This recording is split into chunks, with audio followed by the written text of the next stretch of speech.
TMC के नेता विपक्ष को 15 दिन के लिए किया गया निष्कासित। मेयर श्याम सुंदर अग्रवाल ने की बड़ी कार्रवाई। बजट मीटिंग में पूरे विपक्ष ने किया था भारी हंगामा। मेयर पर फेंके थे कप और गिलास। नाइट कर्फ्यू की वजह से शादियों से जुड़े कारोबार हो रहे हैं प्रभावित। लोगों ने दिल्ली के नाइट कर्फ्यू में ढील देने की मांग की। नाइट कर्फ्यू को हटाने पर किया जाए विचार।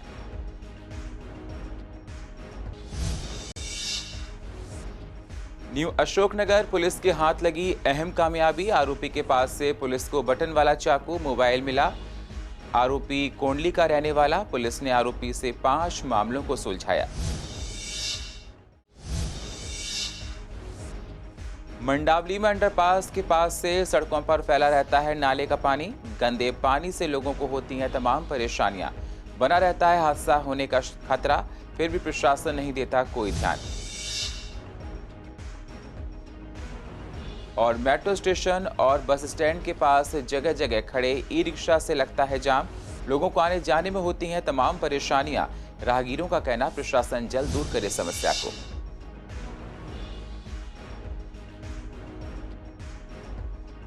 नमस्कार, स्वागत है आप सभी का सीसीएन में। मैं हूं आपके साथ सुनील चौहान। अब करते हैं बुलेटिन की शुरुआत तमाम महत्वपूर्ण खबरों के साथ। पूर्व दिल्ली के मेयर श्याम सुंदर अग्रवाल ने पूर्व दिल्ली नगर निगम में नेता विपक्ष मनोज त्यागी को 15 दिनों के लिए सदन की कार्रवाई से निष्कासित कर दिया है। मेयर ने कहा कि पिछले 8 फरवरी को निगम की विशेष बजट बैठक के दौरान सदन की कार्रवाई में बाधा डालने की कोशिश की गई थी। इसके अलावा पार्षदों के साथ धक्का मुक्की करने और महापौर के साथ गलत व्यवहार करने की वजह से नेता विपक्ष के खिलाफ ये कार्रवाई की गई है। महापौर ने इस बारे में एक पत्र जारी किया है। पत्र में कहा गया कि मीटिंग के दौरान विपक्ष के नेता मनोज कुमार त्यागी ने बार बार चेतावनी देने और 2 बार बाहर जाने का आग्रह करने के बावजूद भी अपने साथियों के साथ मिलकर सरकारी संपत्ति को नुकसान पहुंचाया। उन्होंने मेयर के आसन को लात मारकर तोड़ने की कोशिश की। मेयर का कहना है कि विपक्ष के इस आचरण से सदन की गरिमा को ठेस पहुंची है। आपको बता दें, बजट मीटिंग के दौरान विपक्ष ने मेयर पर इस्तेमाल किए गए कप और गिलास भी फेंके थे। इस बारे में मेयर श्याम सुंदर ने सीएम अरविंद केजरीवाल को भी चिट्ठी लिखी थी। सब्जियों के रेट्स लगातार बढ़ते जा रहे हैं। आलू, प्याज, मटर और कई सब्जियों के रेट साथ में आसमान पर हैं। सब्जियों के बढ़ रहे रेट्स पर खासकर महिलाओं को परेशानियां ज्यादा हो रही हैं। महिलाओं का कहना है कि उनका घर का बजट बिगड़ रहा है। जो सब्जी पहले 1 किलो लेती थी, अब वो उसको 1 पाव ले रही हैं। वहीं सब्जी मंडी में विक्रेताओं का कहना है कि इस बार हुई बारिश की वजह से सब्जियों की फसलें खराब हो गई हैं, जिससे पीछे से ही सब्जियां नहीं आ रही हैं। अगर आ रही हैं तो उनके रेट्स थोक में बहुत ज्यादा हैं। और सब्जियां देखो, हम जहाँ देखते हैं आलू जो 10-12 रुपए किलो मिल जाता था, आज 20, 25, 30 रुपए किलो हो रहा है। प्याज 50 रुपए। इससे आम गृहिणी की जो रसोई है वो पूरी तरह से हिल गई है। किसी को भी मतलब खाना बनाना है, कुछ बनाना है, तो पहले सोचेगी कि इतनी महंगी सब्जी है, अगर उनका काम नहीं है तो कैसे उस चीज़ को पूरा करेगी। महिलाएं पहले सब्जी 1 किलो टमाटर लेती थी, वहाँ महंगाई के मारे आज आधा किलो या पाव भर टमाटर से ही काम चला रही हैं। जी बहुत है रेट में डिफरेंट। आलू 15 रुपए किलो होते थे, अब 20-25 रुपए किलो हो रहे हैं। टमाटर की भी महंगाई हो रही है। टमाटर, प्याज, धनिया वगैरह में बहुत दिक्कत हो रही है। भाई देखिए, मैनेज तो कुछ भी नहीं हो पा रहा है, मगर हालात ऐसे हो चुके हैं जहां इंसान एक पर्सनल बजट बनाता था, उस बजट के दौरान चलता था। एक मियाँ बीबी सोचते थे कि हाँ भी ये चीज़ 1 हफ्ते के लिए लेकर आनी है, वो हफ्ते की ना सोच के 2 दिन में बदल गई है। और 2 दिन के साथ साथ जब रेट बढ़ते हैं किसी चीज़ के, वो आज एक तरफ नहीं रहते हैं। एक दिन में एक रेट नहीं रहते हैं, अगले दिन उसके रेट और बढ़ जाते हैं। तो जो बजट हमारा 1 दिन का 2 दिन का होता था, वो हमें मतलब उसने बिखेर के रखा हुआ है। हाँ बिल्कुल खरीदनी पड़ रही है सोच समझ के। जहाँ वही बात है ना, सोचना पड़ता है। सब्जी बनाने से पहले हमें सोचना पड़ता है भैया इसमें कितने मसाले पड़ेंगे, क्या पड़ेगा, क्या होगा। मैम एक्चुअली सब्जी आगे हम किलो के हिसाब से लेते थे, फिर आधा किलो, अब तो 250 ग्राम लेने में भी सोचना पड़ता है सब्जी बनाए या ना बनाए। अगर हमने गोभी लेनी है तो वो कितने में जाके पड़ेगी, पहले सोच के उसके बाद गोभी लेने की हिम्मत पड़ती है। किसी भी सब्जी को ले लो, लेने से पहले उसको सोचना पड़ता है ये कितने में पड़ेगी। पहले 1 किलो ले लेते थे, वो आधी किलो ले रहे हैं। जो आधी किलो लेता है वो 250 ग्राम ले रहा है। तो बड़ा फर्क पड़ रहा है, फर्क पड़ रहा है, कम बिक रही है। मटर महंगी है, बैंगन महंगा है, भिंडी महंगी है, करेले महंगे हैं। करेला 160 रुपए किलो, करेला 160 रुपए किलो है, भिंडी 160 है, बैंगन 80 रुपए किलो है, गायर 40 रुपए, आलू 20 रुपए। कोविड के कम होते ही राजधानी में बैंकेट हॉल खुल गए हैं। शादियां धूमधाम से हो रही हैं, लेकिन नाइट कर्फ्यू का असर अब भी शादियों पर साफ दिखाई दे रहा है। शादियों की रौनक इसकी वजह से कम हुई है। अब यूं भी शादियों में महज 3 मुहूर्त ही बचे हैं। इसके बाद तारे अस्त होने की वजह से करीब 1.5 महीने तक शादियां नहीं होंगी। 18, 21 और 22 फरवरी को बड़ी संख्या में शादियां होनी हैं। इसके बाद करीब 1.5 महीने तक मुहूर्त नहीं है। 1 मार्च से गुरु तारा अस्त हो रहा है। इसके बाद 17 अप्रैल से शादियां शुरू होंगी। वहीं बैंकेट मालिकों का कहना है कि नाइट कर्फ्यू की वजह से हमारे व्यापार पर काफ़ी असर पड़ रहा है, काफ़ी दिक्कत आती है। हाँ बिल्कुल, 18, 21, 22 को काफ़ी साया है, पर वो ये ठीक है, गवर्नमेंट ने अपने हिसाब से जो पाबंदियाँ लगाई हैं नाइट कर्फ्यू वगैरह की 10 बजे तक सब कुछ, तो इसका मतलब 10 बजे तक कर्फ्यू 10 बजे शुरू होगा तो लोगों को 9 बजे फ्री होकर घरों में दूर दूर से आए होंगे तो पहुंचना ही होगा। तो वो शाम को नाइट के जो फंक्शन है उसमें वो लोग खुद कहते हैं कि आनंद नहीं आएगा। तो गैदरिंग ज़्यादा भी करना चाहते हैं तो वो कम पे आ गए हैं। एक तो महंगाई की वजह से भी है, दूसरा ये जो पाबंदी लग गई है, ठीक है हमारी गवर्नमेंट ने लगाई है, कुछ सोच के लगाई होगी। 2 साल से तो कोरोना में ही जूझ रहे थे सब लोग, कारोबार तो किसी का हुआ नहीं, लोगों के पास हर एक के पास पैसे की बहुत शॉर्टेज आई है, तो वो उसी हिसाब से फिर अब करने की सोचते हैं लोग। पैसा कहाँ से लाएंगे सब कुछ लेवलिश करने के लिए, तो उसको उनको अपना जो भी एक्सपेंस हैं वो कर्टेल करने पड़ रहे हैं।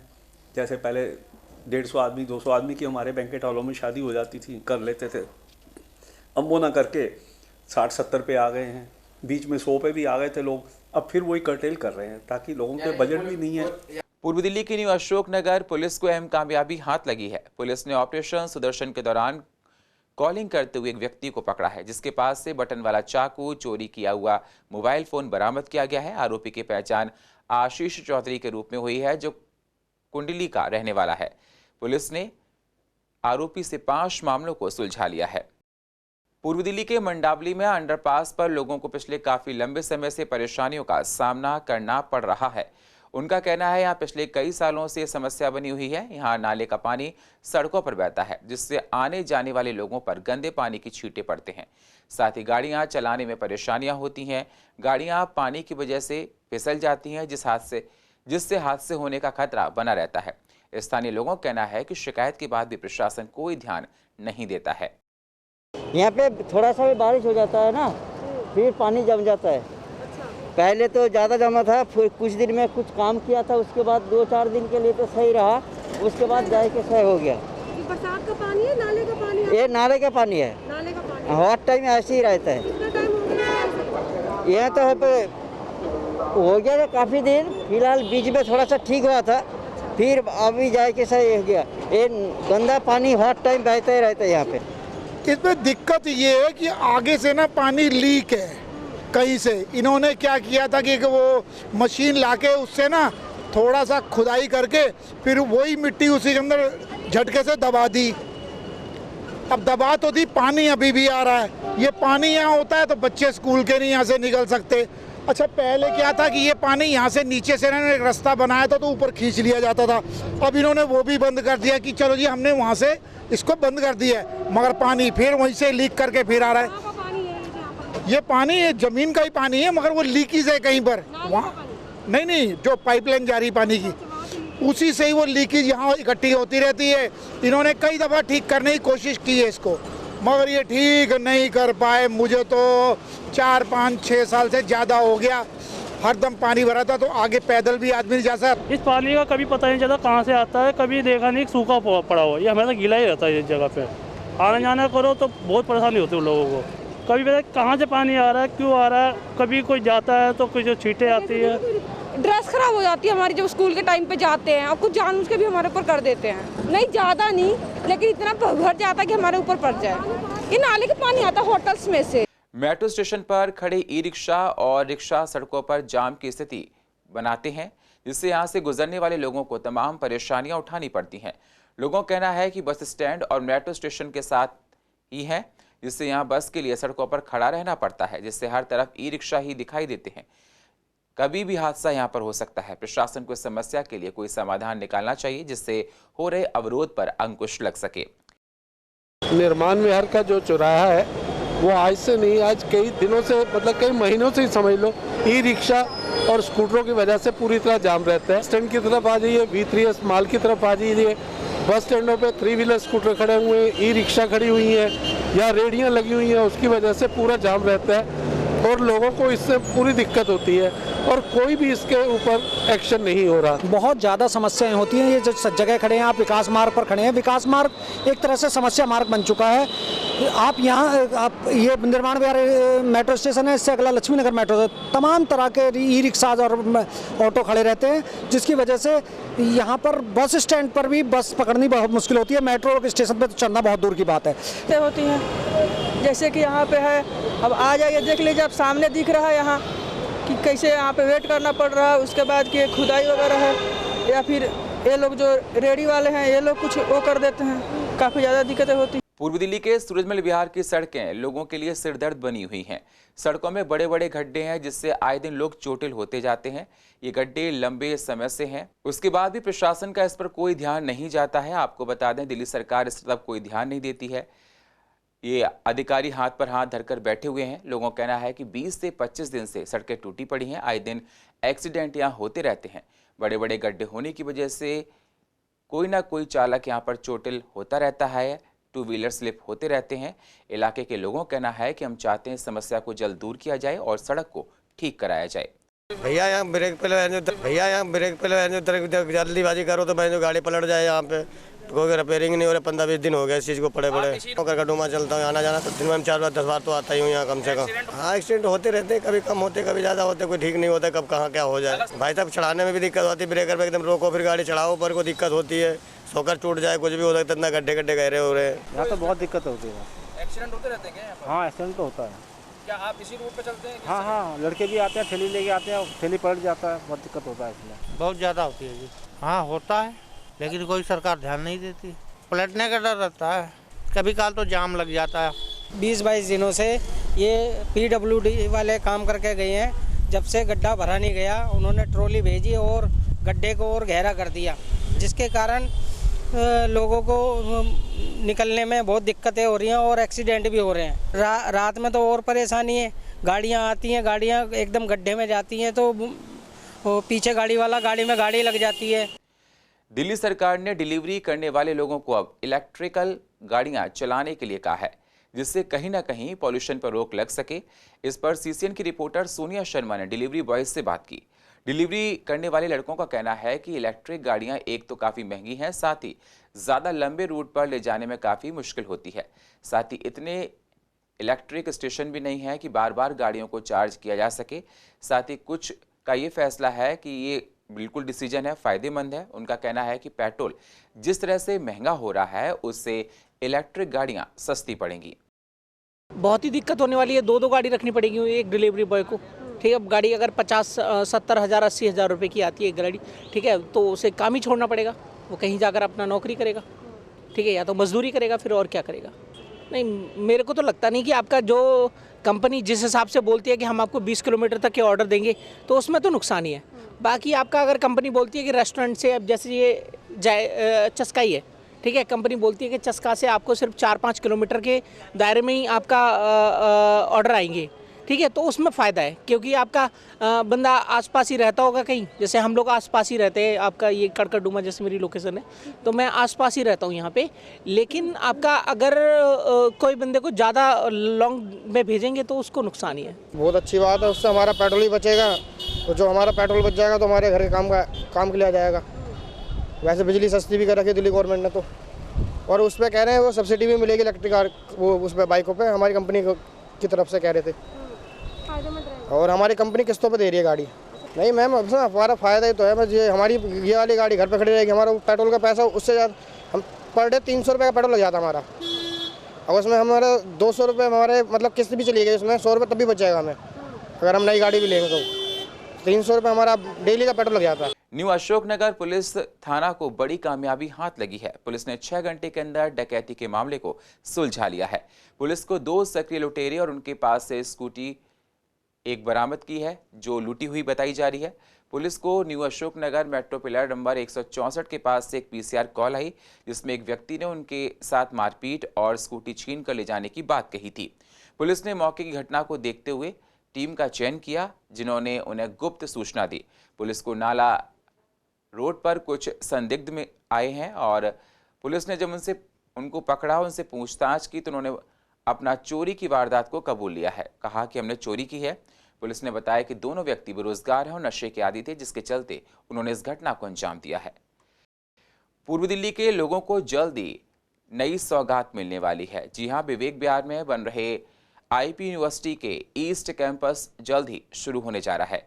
विश्वासनगर के विधायक OP शर्मा का कहना है कि ये जो कैंपस है वो लगभग इसका सारा काम हो चुका है, छोटा मोटा काम बचा है उसको जल्द ही कर लिया जाएगा। कोरोना की वजह से इस कैंपस को बनने में थोड़ा समय लग गया है और जिसमें लगभग 70,000 छात्र पढ़ सकेंगे।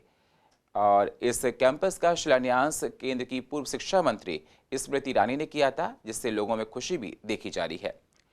देखिए, बड़े हर्ष का विषय है, ट्रांस जमुना के अंदर IP यूनिवर्सिटी का ईस्ट दिल्ली कैंपस बनकर करीब करीब तैयार हो चुका है और मैं ये समझता हूँ कि आने वाला जो वर्ष आएगा उस वर्ष से इसमें एडमिशन चालू हो जाएंगे, जिससे न केवल मेरी विधानसभा बल्कि पूरी जमुना पार के जो विद्यार्थी हैं उनको विश्व स्तरीय शिक्षा उनके डोर स्टेप पर मिले। ये 285 करोड़ रुपए की लागत से 2014 में जब दिल्ली में राष्ट्रपति शासन था तो उस वक्त के तत्कालीन वित्त मंत्री श्रीमान अरुण जेटली जी ने जो बजट पेश किया था उसमें 285 करोड़ रुपए का फंड इस ईस्ट दिल्ली कैंपस के लिए दिया गया था।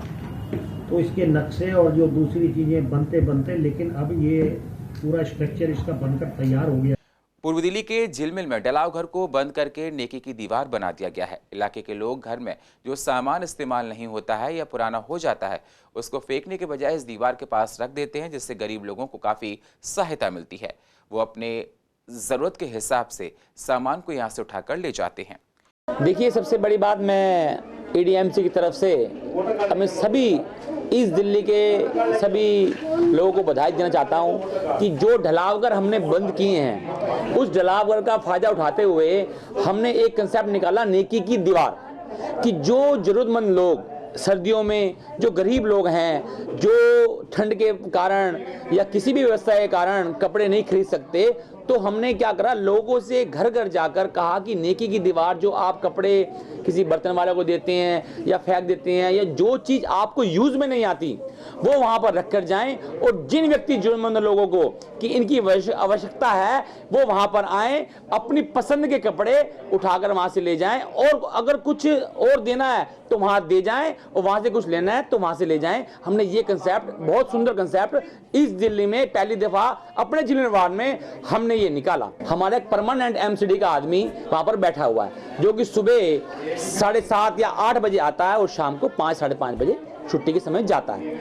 और वहाँ पर जो जरूरतमंद लोग हैं वहाँ पर आते हैं, लगभग दिन में 50 से 60 लोग वहाँ पर आते हैं और अपने जरूरतमंद लोगों के हिसाब से, अपनी जरूरत के हिसाब से, चाहे वो जैकेट चाहिए हो किसी को पैंट चाहिए, किसी को जूते चाहिए, किसी को शर्ट चाहिए, जो भी, किसी को कंबल चाहिए, जो भी लोग अपना घर का सामान जो वेस्टेज है, जिन्हें लोग पहले फेंकते थे और यूजलेस होता था या बेच देते थे किसी को या बर्तन वाले को देते थे, वो सामान वो वहाँ रख देते हैं और जरूरतमंद लोग वहाँ पर आकर ले जाते हैं। और पूर्व दिल्ली की अधिक जानकारी के लिए आप YouTube पर जाकर CCN लाइव को सब्सक्राइब करें और फ्रेश अपडेट लेते रहें। और फिलहाल पूर्व दिल्ली खास में इतना ही। बाकी खबरों के लिए आप बने रहिए CCN के साथ। तब तक के लिए नमस्कार।